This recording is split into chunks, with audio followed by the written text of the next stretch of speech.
Assalamualaikum warahmatullahi wabarakatuh. Perkenalkan, nama saya Camaranggun Rizky Metasari, NIM 01324104. Nah, di sini saya akan membahas 4 poin penugasan mata kuliah Pendidikan Agama Islam pada pembelajaran tatap muka pertama. Yang pertama, mengapa PAI perlu diajarkan di perguruan tinggi? Yang kedua, apa landasan filosofi yang menjadi latar belakang pelaksanaan pembelajaran agama Islam dalam perguruan tinggi? Ketiga, kemana arah tujuan yang hendak dicapai?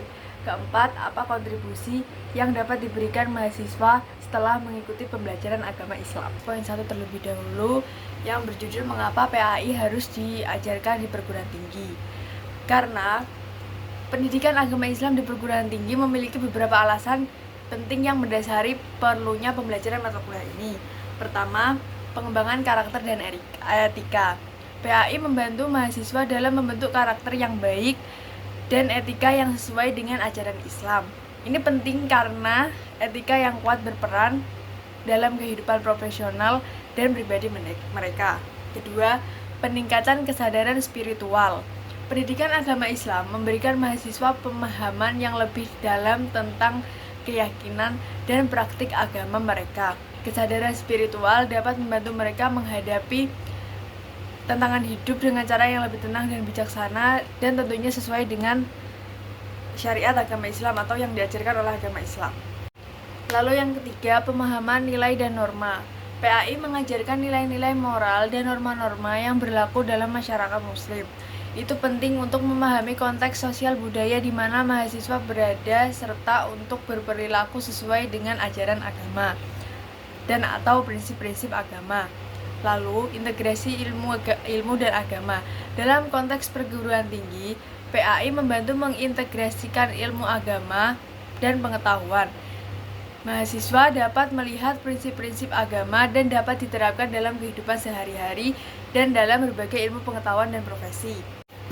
Lalu, saya akan membahas poin yang kedua, yaitu apa landasan filosofi yang menjadi latar belakang pelaksanaan pembelajaran agama Islam di perguruan tinggi. Nah, secara keseluruhan, landasan filosofi ini menunjukkan bahwa pembelajaran agama Islam di perguruan tinggi bukan hanya tentang pemahaman teks-teks agama, tetapi juga tentang integrasi menjadi individu yang seimbang, beretika, dan siap menghadapi tantangan dalam kehidupan. Lalu ada integrasi ilmu dan iman. Nah, filosofi pendidikan Islam menekankan pentingnya integrasi antara ilmu pengetahuan dan iman. Dalam pandangan ini, ilmu tidak dipisahkan dari agama. Oleh karena itu, pendidikan agama di perguruan tinggi berfungsi untuk menghubungkan pengetahuan akademik dengan prinsip-prinsip agama sehingga mahasiswa dapat menerapkan ajaran Islam dalam berbagai bidang ilmu atau kehidupan sehari-hari. Lalu ada pendidikan holistik. Pendekatan pendidikan Islam bersifat holistik ini yang berarti mencakup pengembangan seluruh aspek manusia termasuk spiritual, moral, dan intelektual.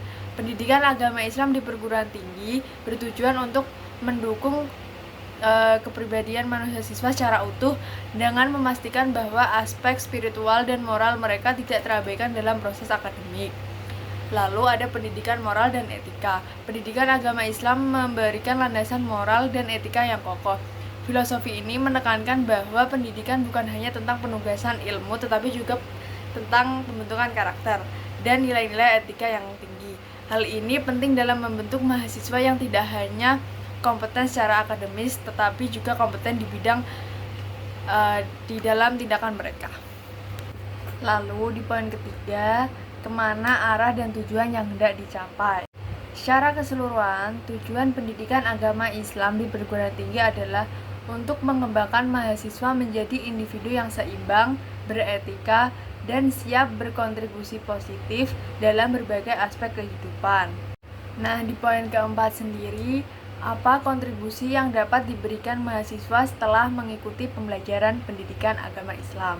Nah, setelah mengikuti pembelajaran pendidikan agama Islam di perguruan tinggi negeri, harapannya mahasiswa dapat berkontribusi dengan cara meningkatkan kualitas hidup pribadi, profesional, dan sosial mereka, serta memberikan dampak positif bagi masyarakat melalui penerapan nilai-nilai agama dalam berbagai aspek kehidupan sehari-hari. Baik, itu saja yang dapat saya sampaikan. Ada kurang dan lebihnya, saya mohon maaf. Wassalamualaikum warahmatullahi wabarakatuh.